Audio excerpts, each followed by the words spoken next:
Hello, Prowlers and Pack Mothers. My name is TBSkyne, and we haven't done an animation breakdown in quite a while for a few reasons, but one of them was that there hadn't really been any sort of game trailer animation releases that I saw that I really felt like, oh my god, I gotta talk about this is so cool, for quite a while.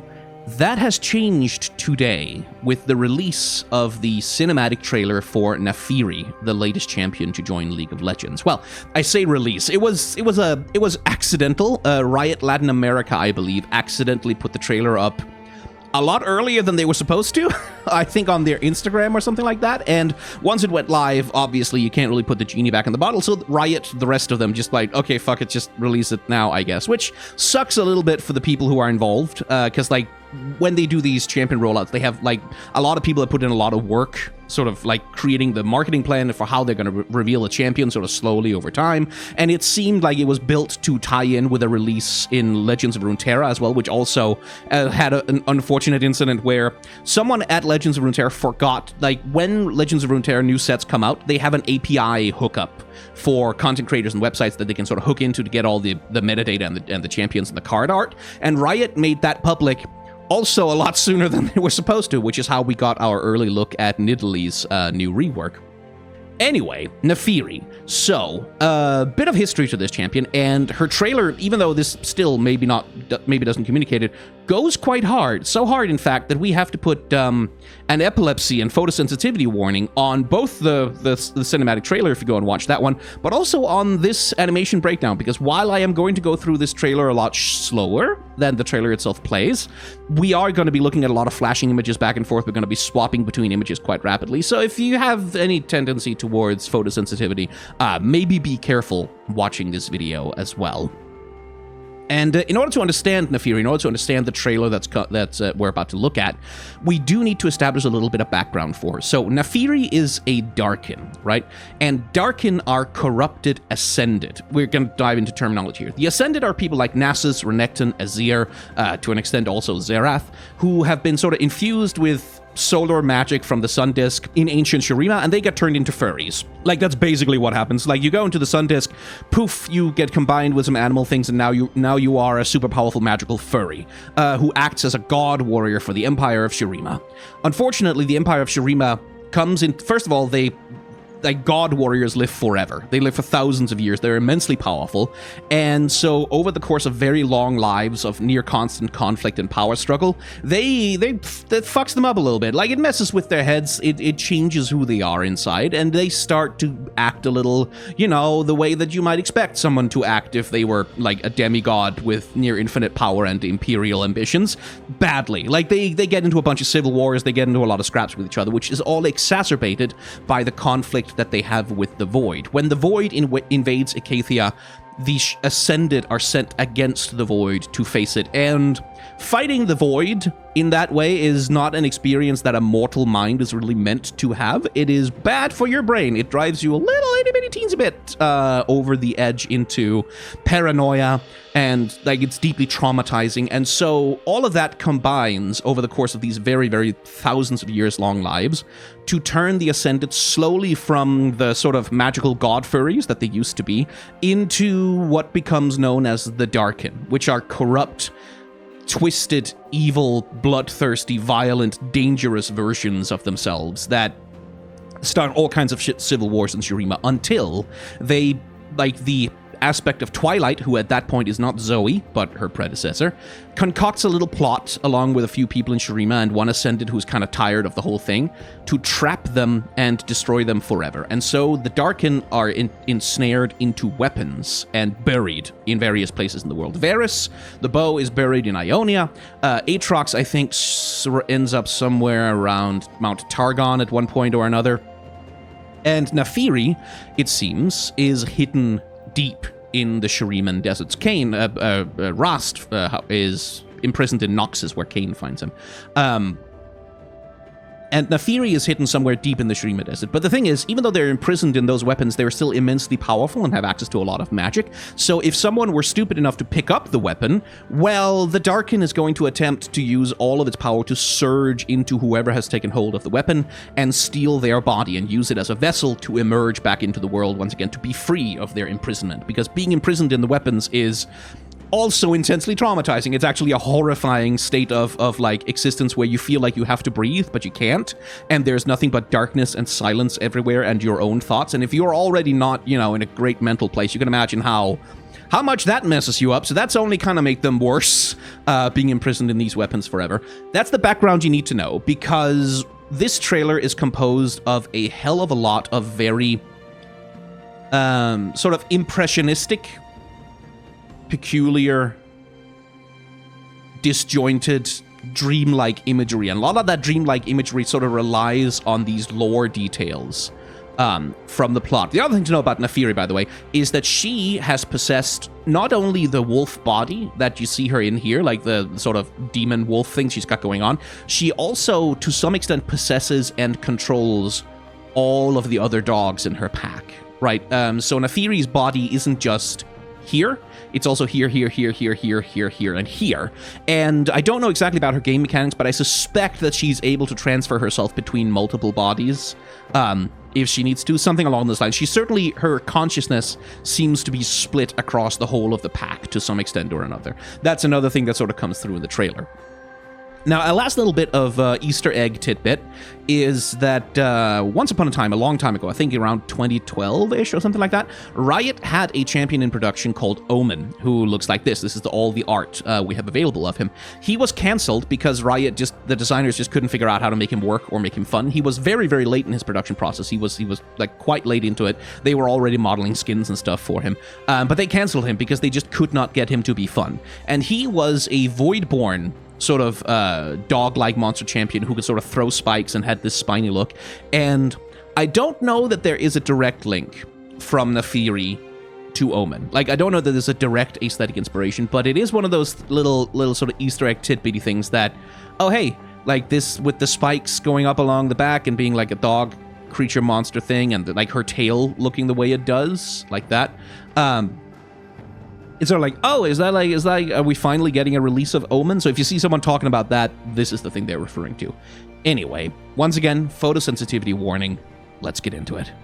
So, we open on the sun hovering over Shurima with a big Riot Games logo. That's canon, by the way. The sun in League of Legends canonically has a big Riot Games logo just on it all the time. If you stare directly at the sun in Runeterra, this is what you'll see. Obviously not. But we open here in the Shuriman Desert with a lone wanderer carrying something across the dunes and running away from a thing. And I immediately have to stop us because we have to talk about my favorite subject when it comes to animation, which is frame rates. And I say frame rates, that's not quite the correct terminology when it comes to animation as such, but if we're all gamers, that's the terminology we're going to be familiar with. So, you know, 60 frames per second is smooth, 30 frames per second is not very smooth, and 15 frames per second becomes kind of unplayable.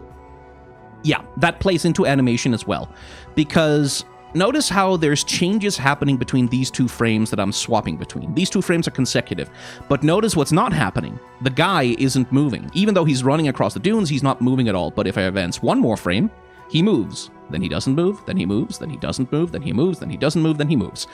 This is called animating on twos. That means you animate on every other frame of the video, of like the film reel that you're projecting from. Essentially, if you imagine like a film strip with each individual frame of the movie sort of inset into it, like old-timey style, every other frame is when things move, right? And this is a stylistic choice that has become very popular in animation in recent years, especially as 2D and 3D animation sort of begin to negotiate with each other and take inspiration from one another. It's a very prominent technique that's used in Into the Spider-Verse, for example, is that characters will move on different frame rates, sort of depending who they are. Miles Morales, in the Into the Spider-Verse movie, for example, starts the film moving at a choppier frame rate than he does at the end, because as he becomes more and more competent as Spider-Man, his frame rate goes up and he literally moves more smoothly across the screen, right? So manipulating and changing the frame rate at which things move is an aesthetic choice that is being made by a lot of animators nowadays to communicate particular vibes in the image. And here we see like a classic way that this is implemented, which is that the camera moves on ones, right? The camera moves every one frame. Every single frame when we advance or go back, the camera is moving, the three-dimensional camera that's filming the scene, right? But the character only moves on every other frame. And when you see that in motion, it creates a particular feeling, doesn't it? Like, it creates that particular vibe, almost of hand-drawn or sometimes stop-motion animation, where there is this slightly uncanny disconnect between the movement of the camera and the movement of the characters within it. And here we also get the introduction to a very important image, which is this one. The image of that long, narrow eye. That one is going to come back a whole bunch of times, and there's an ambiguity being presented here, because, on the one hand, this could be the Wanderer inside their hood, sort of with dappled sunlight playing down across them, opening their eye and look around, but on the other hand, it could also be something else opening its eye and looking around. But what I note here is that, if you take a look at the texturing that's done around here, look at this style. Like, actually, I'm going to zoom in on this, because this is cool and gorgeous, and I want you to see it. Do you see the way that the textures and the edges and the outlines of all of this is handled? This is a painterly way to apply texture. These are all 3D models. Like, there's nothing hand animated about this. But these are painterly textures that sort of imitate the look and feel of, I would say it looks like an acrylic or an oil paint that they're sort of going for, where very much they're avoiding smooth edges, right? Like, you can see how they're avoiding having like a smooth, sharp, clear edge on anything. That gives it a really lovely painterly look that I am actually quite a big fan of. I really like this, but also this looks more like a human eye to me than anything. And that is something that might come back later.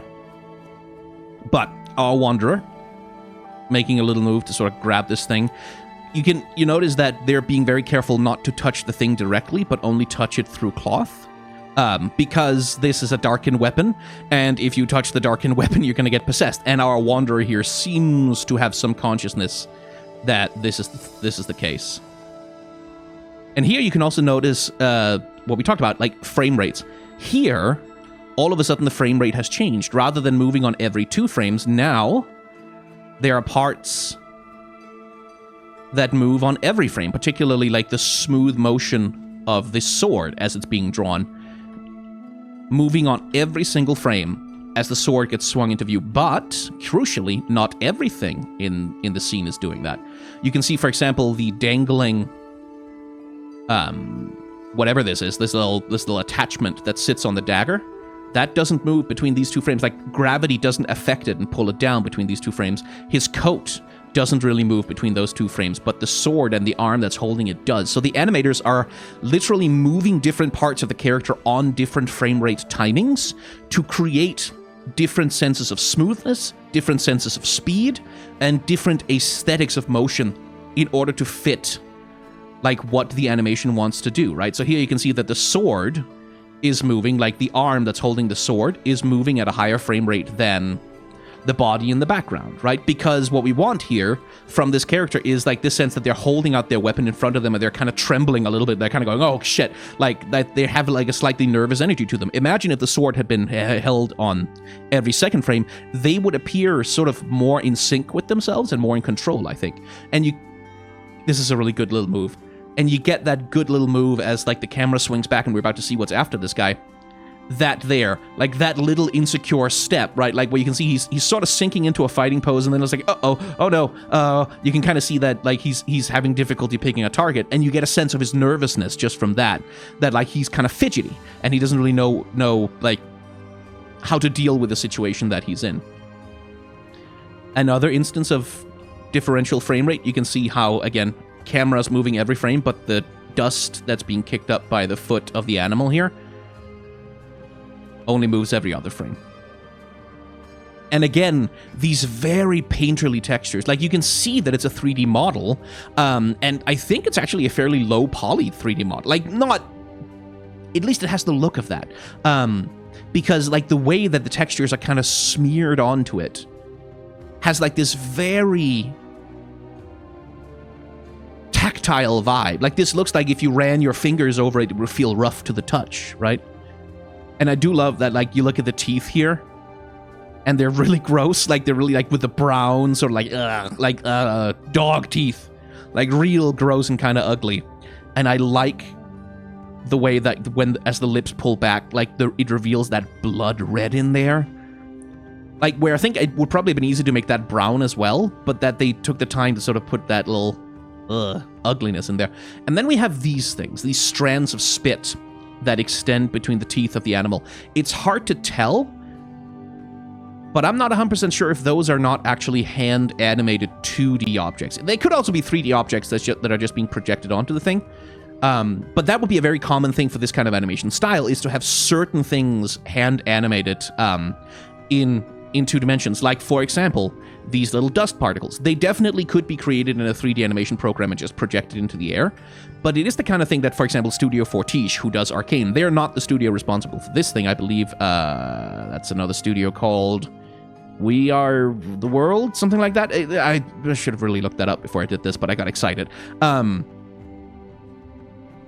Like, a very common thing when you're working with this limited frame rate is to also steal a few visual implements from 2D animation. And the reason why I think it's probably 2D animated is because 2D work shows up in other parts of this trailer. I really like this transition, by the way, and this is sort of where the character design is being used very effectively, because, like, the dogs have, like, so much of their character design flows left to right? You see, like, this line flows here, this line across the mouth flows there, like, everything sort of flows in this left to right direction, even the eye and then, like, the ear. And so when this dog darts forward, like, you can see how their character design flows with the motion that they're giving. And as they trample forward in this big chaos, kicking up a dust storm, and that dust storm then hides the cut to the new camera angle. And here, again, change of the frame rate, because here, again, you can see we swap between 2 frames, nothing happens. 2 frames, nothing happens, animated on 2s. But here, we're heading into a slow-mo shot. We're heading into, like, one of those, like, bullet time, everything slows down kind of shots. And so here, everything now, all of it, every single part of the animation is moving on 1s in order to really sell that sense of slow motion and smoothness.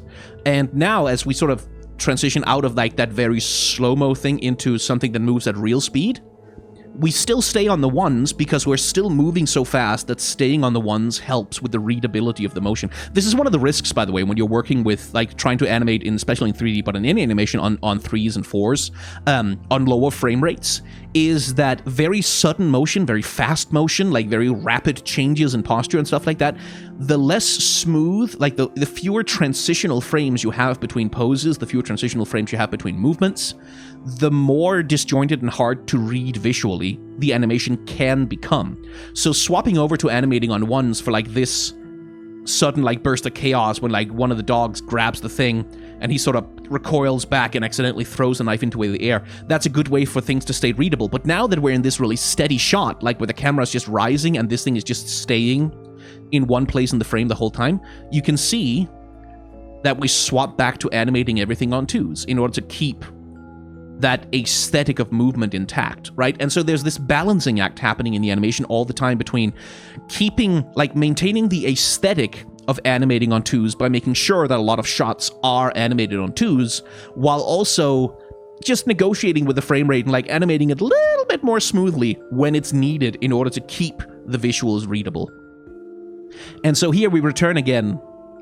We see the imagery of the eye, because the eye is embedded in the dagger. This is Naafiri, trapped inside her weapon, and she's waking up, and you can see that she's kind of looking around, and there's a lot of character implied. Like, this is one of the wonderful things. Like, if you want to do character animation in tiny micro movements, like very small movements, but still communicate a lot of feeling, moving a character's eyes around can tell you a lot about the state they're in, because as she opens the eyes, the pupils are huge, right? As though the eye has been closed for a very long time, and so the sphincter in the eye has relaxed and opened up in order to take in more light, because it perceives darkness. Now, instantly, it's out in the sunlight, so it shrinks, right? It shrinks down very low. But the other thing is that when someone is shocked or angry or upset, when they have a lot of adrenaline running through their body, the sphincter in the eye shrinks as well. It literally, this is what can cause tunnel vision, is that the sphincter of the eye shrinks in order to narrow your field of view so you can focus much more intently on whatever the hell is right in front of you. It's a panic response in humans, but it's also a good way to show, even if you only have an eye to work with, that Naafiri is shocked, that Naafiri is agitated, that she's, like, looking around sort of rapidly trying to figure out what the hell is happening here, as 3 dogs simultaneously come up and bite into her. And this is when we reference Into the Spider-Verse again. And I don't reference Into the Spider-Verse as a means of like denigrating this animated short and saying, oh, they're just copying what the Spider-Verse did. Rather, to point out that Into the Spider-Verse has actually had a huge effect, a huge influence in the animation industry. Like, a lot of things have started happening in 3D animation because Into the Spider-Verse started pioneering them and showing the way for how these things could be done. And this is one of the things that you'll, like, Into the Spider-Verse was not the first thing to do this, by the way. Studio Fortiche also works with this all the time. But these kinds of burst and impact frames, it's something that's partly borrowed from animation techniques that were popularized by anime.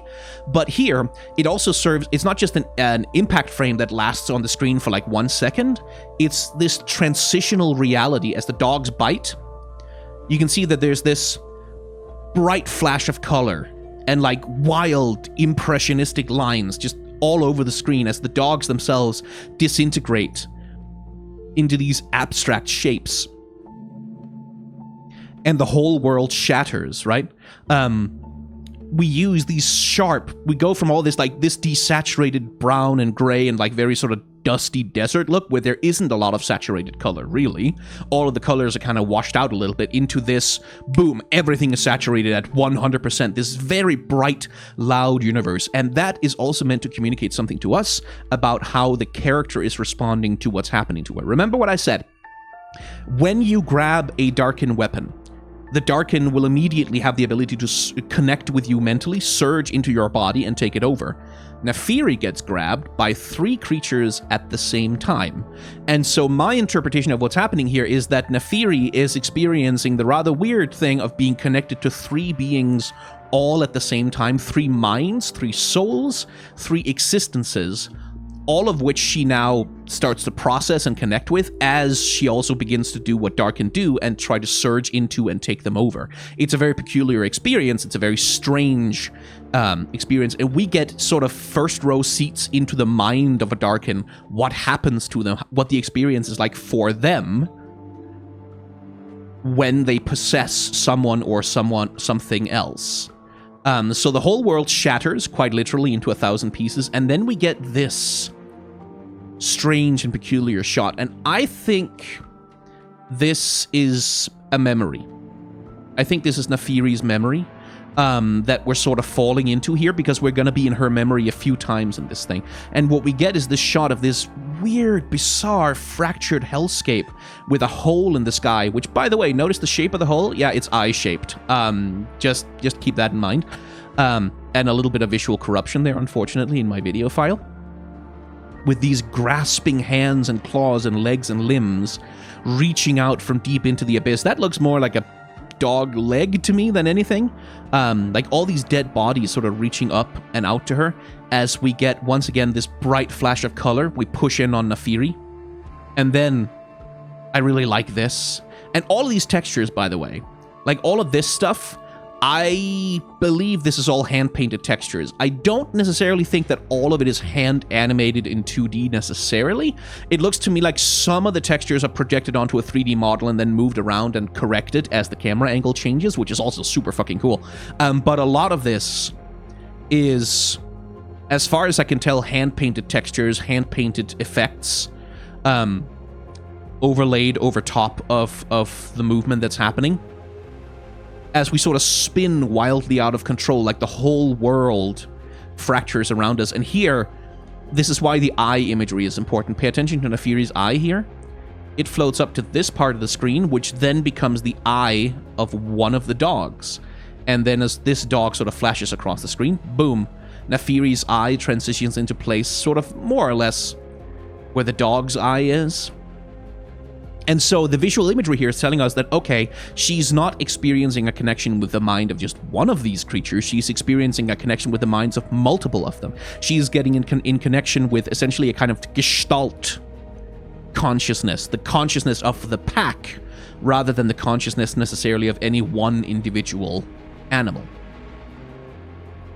And that is a rather harrowing experience, it looks like. You can see, like, the way we sort of transition from Naafiri's perspective, where we see her floating, flying in this dark void that sort of surrounds her and threatens to overtake her. And you can see her eye again, that little thing with the acting with the eye, where the pupil narrows down and then all of a sudden explodes into this huge size, as once again we transition into this vision from within the mind of the pack.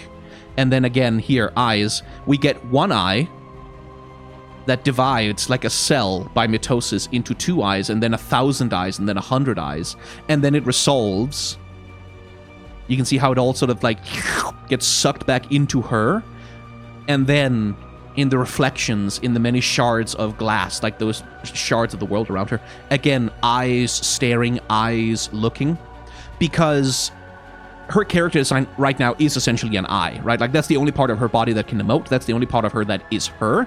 It is being split into many things, and now it is split into many shards of consciousness, all floating all over the place, which then we get this cacophonous chaos of spikes and, like, dog limbs and monstrousness just rising up from the abyss, utterly, like, wild expressionistic imagery that, like, doesn't resolve or make any goddamn sense, but which visually represents the absolute chaos that is going on inside her as she falls along with these shattered eyes and, like, creatures and limbs and this wild configuration of, like, almost sort of horror imagery of these distorted bodies as she falls and falls and falls deeper.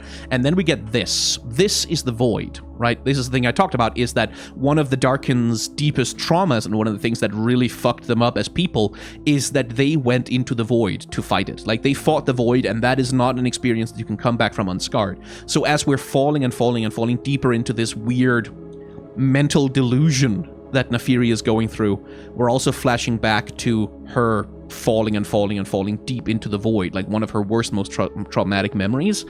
But that purple only persists for a moment before you can see her eye closes, and here comes the red, like that bright violent red and yellow, which signified the transition into the consciousness of the dogs. That comes back now and takes over and pushes all the purple away. And here comes one of the best images in the whole goddamn thing. The eye closes, and then this, a hand from inside the weapon desperately pushing, trying to get out, like trying to escape against this imprisoning membrane, and then failing and getting sucked back into it. And that, again, is one of the very fundamental thing about the Darkin, is this desperate desire to escape imprisonment in their weapons. Like, Aatrox is so traumatized by his imprisonment that because he believes that he is indestructible, the only solution he sees to getting free of his torment is to destroy the entire world. Like, the entire physical universe must be ended so that he can be let free of his torment inside of that horrible weapon that he's trapped inside. Like, that's how bad it is.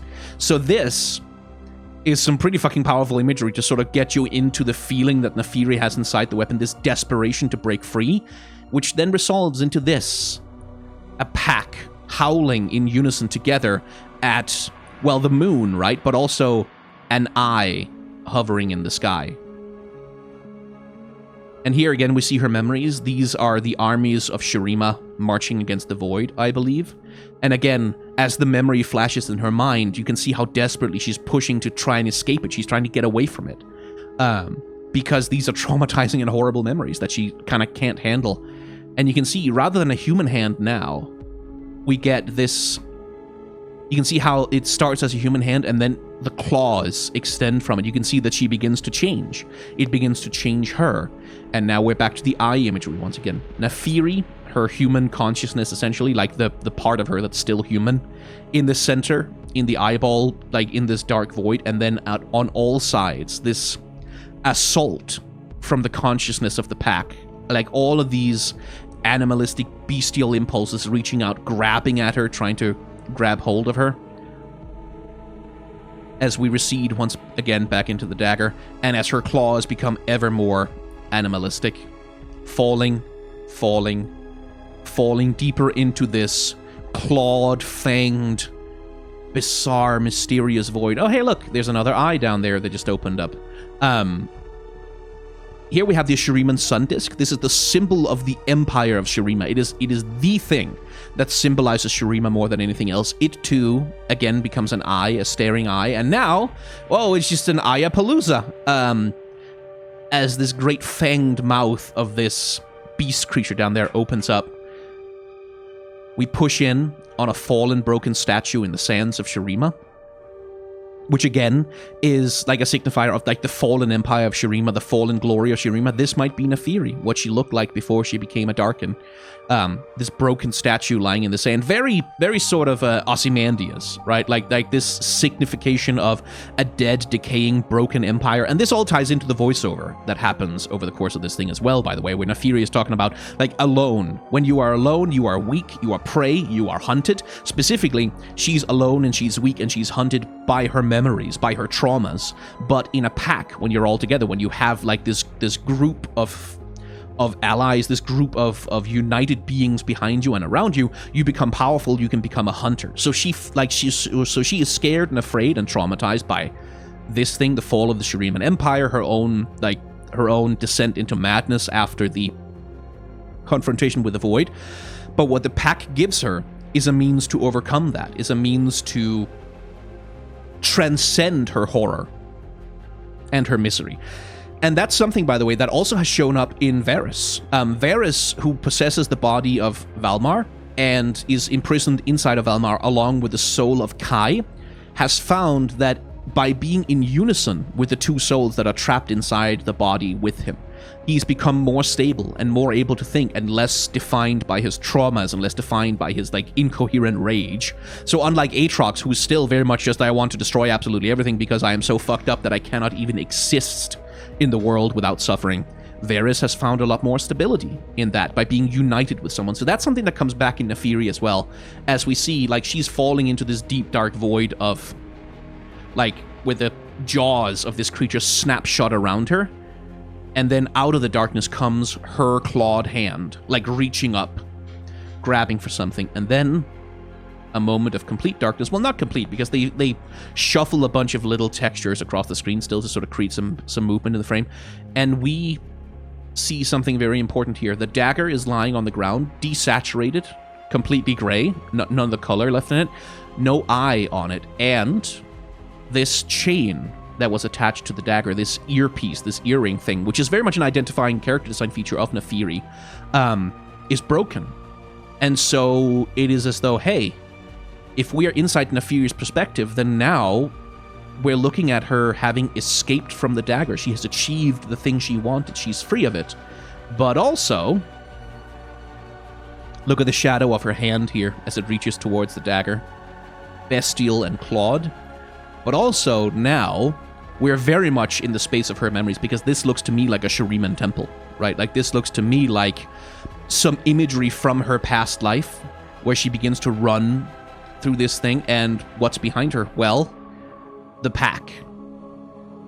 And to start with, she's running from them, trying to escape from them. We get here a short glimpse of her humanoid form, probably what she looked like as a Darkin before becoming the monster, and then as we flash across more and more of these columns, you can see she transforms gradually and becomes like the pack and part of the pack, which resolves here as she runs into this opening, finds herself surrounded, sees the dagger in front of her, and this is the choice, right? Like, you can either become part of the pack, surrender a part of yourself and become a part of the pack, this Gestalt entity, and in so doing gain freedom from your memories, from your traumas, from the horrors that have haunted you, or you can go back in here. And so we see, perhaps for the last time, her human eyes as she makes her choice and receives these glowing eyes and becomes part of the pack. And we get just the briefest of glimpses of her new form reflected in the dagger as that thing's eye open and it shatters. The dagger is now destroyed. Like, her imprisonment is now ended. It is gone. And instead, there is freedom. And we see this battlefield. Like, again, probably one of her, like, old wars that she fought. Again, the voiceover is talking about, like, how like, alone you are weak. And we get this lovely little reflection of a wolf howling in the side of a blade. And then we get the blade rising up into the sun, which is attached to the head of one of the wolves in the pack. Now, this is Naafiri's form, as we saw in the temple, right? Like, now she's howling with the pack. This is her form, as we saw it presented in the temple. And now this happens. Yoink! One of them literally jumps into her. Splat! And then all of them do. Every single one. They all come together and form this group united thing, this united creature. Made of spikes and claws and fangs and all deadly murderousness, that becomes a wolf so great that it reaches up. And remember this, the sun and the sun disk are the symbols of the Shuriman Empire that reach up from the ground and, like Skull in Norse mythology, eats the sun and shatters the daylight. And also, symbolically, this is again the memories of those horrifying battlefields that she's left behind, literally turn out the light on those horrifying battlefields, right? And this is just great imagery, like this flash frame right here, that's a fucking wallpaper right there. Like, come on. Absolutely gorgeous. Boom. And then this, I just love this shot so much because it's so subtle. Like, it's so subtle that, like, the jaws snap shut and we just get these few little frames where you can see the light begins to fade, and all that's illuminated is, like, just a couple of, like, the spikes, the blades on her, and that red mouth that is just snapped shut across the sun. Like, that's just visually, that's gorgeous, because it takes some confidence to, like, have a frame where, like, 90% of it is just pitch black darkness and there's just one little tiny itty bitty thing happening in the center of the frame. Like, that's scary to do, because if the audience doesn't see it, if they don't catch it properly, that might mess with them. And so we open instead to a new dawn. Here's the eye once again, where not the sun, but the moon rules over the landscape. And again, Naafiri's eye now, having the sun replaced with the moon, because of course, you know, wolves and dogs, they howl at the moon. And we see, like, the little bit of this reversal of the process, like with the sun disk once again sort of reversing, and the eyes that were split apart coming together, representing that there's a new unity inside of her, as she now is a part of the pack and represents the whole of the pack, which comes across as she, like, pushes the blades out and does this thing. Notice what happens here. As she begins to lean down and start to growl, every single member of the pack behind her, in complete sync, like completely synchronously, does exactly the same thing, take the same pose. They're all acting unified, one purpose, all of them. And, like, that is just good visual storytelling. Now, as for her character design, for the most part, I think it's pretty good. Like, I think this is like a pretty good scary murder dog. I really do appreciate that the shape of the dagger is integrated into her face, like where the eye would be on the dagger. There's her eye as well. You can see those little flanges, those little spikes that are on the dagger are represented on her face as well. And of course, the earring that very much identifies her, like, which was freed from the dagger, right, is now hanging off the, air quotes, ear of her new darkened dog form. I will say it's a little weird that they gave her eyeliner and lashes. I don't 100%. I don't know why the dog needed eyeliner and lashes. That's a little sort of like, oh, but how can they tell it's a girl if it doesn't have makeup? Like, it feels a little bit like that, like someone in a suit somewhere insisted, like, but they won't know it's a girl if she doesn't have makeup on. Like, can you give her breasts? Can we make her more feminine? Like, that feels like something that will be a result of those notes. Because it's weird that she has lashes now when she didn't, like, at any other point in this thing have lashes or makeup. Like, that's not something that's, like, on the dagger. That's just an eye. And it's not something that appears anywhere else. Like, anywhere else we get eye imagery in this trailer, there's no, like, you could have used, like, something like like a sharp eyeliner with a really sharp lash or something, or a teardrop, or like some kind of visual symbol around her eye to sort of signify the character, to sort of symbolize her. That could definitely have been done with makeup if you really, really wanted to do that, but Instead, it's just this weird thing that sort of comes out of nowhere after like a minute and a half of complete body horror imagery. We sort of all of a sudden we sort of transition into sort of almost a Disney mode of character design that kind of goes, but it needs makeup if it's a girl so we can know that it's female. It's a little, I don't really know about that. As for the rest of it, I quite like Naafiri's design, and I especially like this transition right here as members of the pack, and we get that like blood red dominating the screen again. Dash in from the sides, and in unison as one, they bite the screen and produce this absolute horror movie like Cujo ass title card with Naafiri's name on it. That is a very cool way to end this. But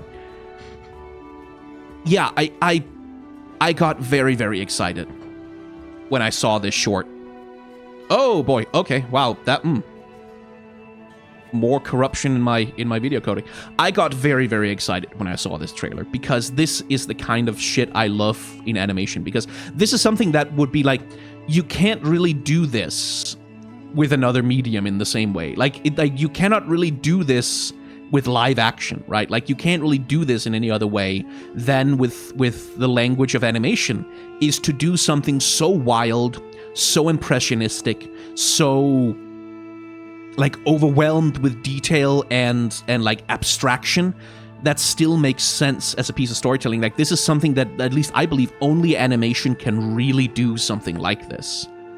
This wouldn't make sense if it was made with like sort of Marvel style realistic CGI kind of thing. It doesn't make sense. It has to be done in this stylized, very expressionistic, weird aesthetic, because it's simply like this is something that this medium can do that other things simply can't, and this is what I love about animation.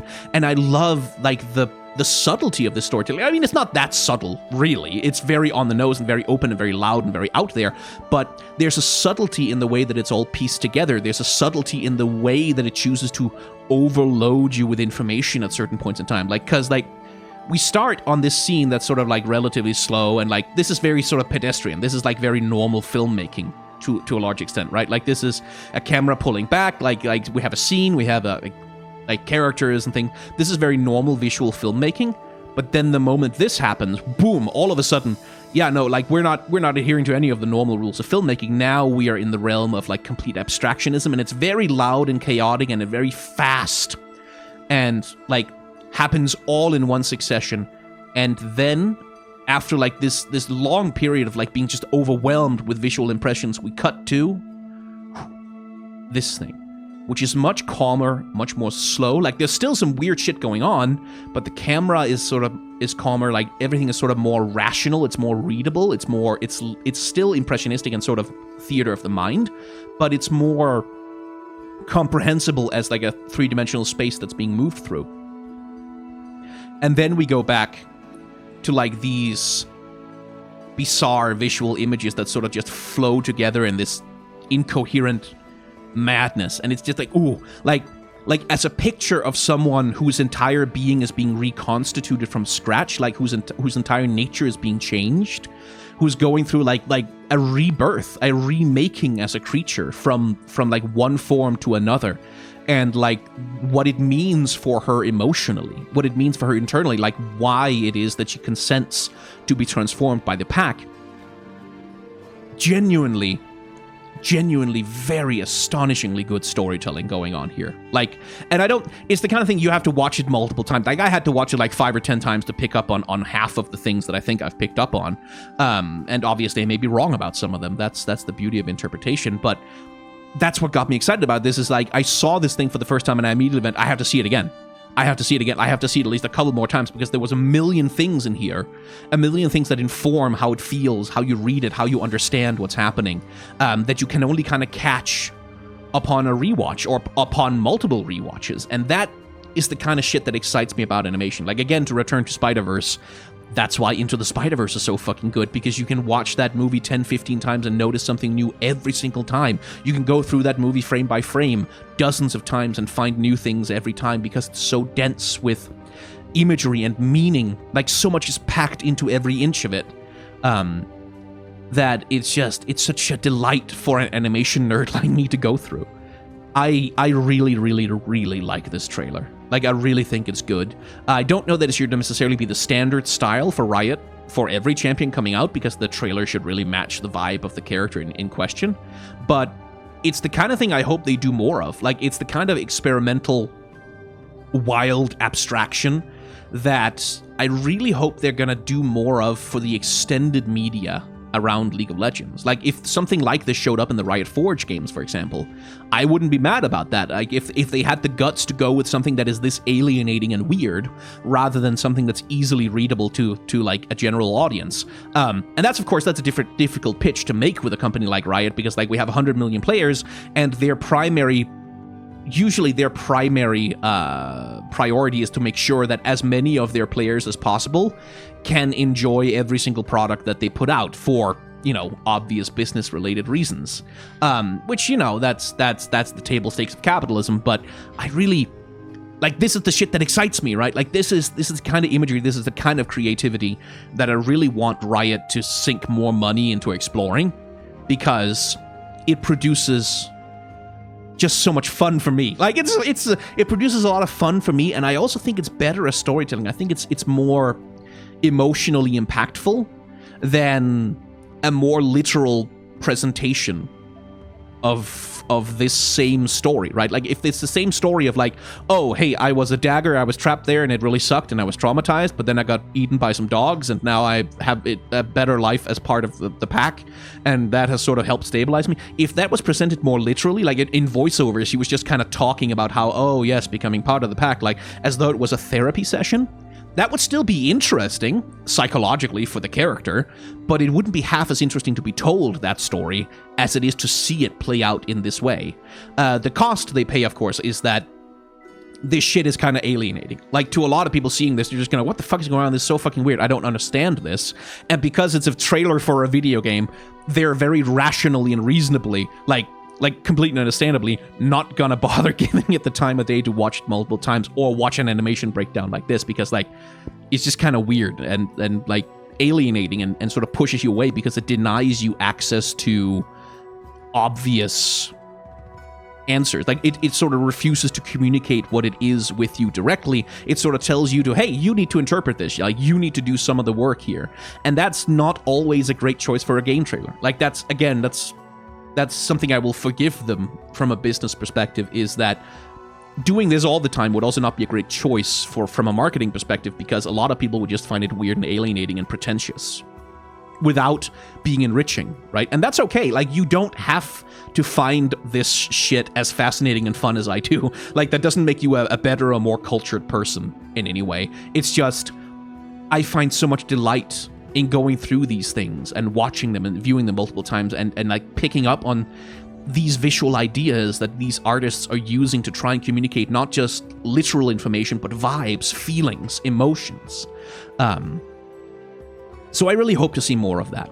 I really do. I really hope that Riot will that this trailer will be a big marketing success for them, and that Riot will take that as encouragement to keep doing stuff like this, because this was some of the most exciting animation that Riot has helped produce since Arcane for me. Much shorter, obviously, but ooh, I had a very good time with this trailer. Anyway, I probably have a full video in me sometime about Naafiri's character design, but it's not going to be anytime soon, because I want to get back to doing Elden Ring. But if you've enjoyed this animation breakdown and all of this rambling about the Darkin and stuff like that, you can hit the like, comment, and or subscribe buttons. I have a Patreon, which if you want to support me, I would greatly appreciate the help. I have recently decided to stop taking sponsorships, at least for a while, because it was kind of burning me the fuck out and making it hard for me to work on my projects. But that also means, suddenly I have a lot less money coming in. I'm not in trouble or anything. Like, it's not like, oh god, I'm poor, I'm being evicted. No, nothing like that. It's just holes in the budget and like trying to have savings and stuff like that. So if you want to help me with that, if you have a spare dollar that you don't mind parting with, I would sure appreciate it if you sent it to me. But if you don't want to do that, send it to any other content creator whose work you love, because direct support really is very important for us, rather than being dependent on Google advertising on YouTube or sponsors for that matter. We would all much rather work for you guys than work for them. I also have a coffee if you want to do like a one-time donation instead of signing up for a monthly subscription thing. And you can head on over to Twitch, where you can subscribe to my channel, where I stream video games and do stuff over there if you are so inclined. And I would very much appreciate that as well. But that's all the self-promotion I'm supposed to do. Thank you very much for watching. Remember to be kind to one another. Have solidarity with those who are worse off than yourselves. And may the tides of history wash gently over us all.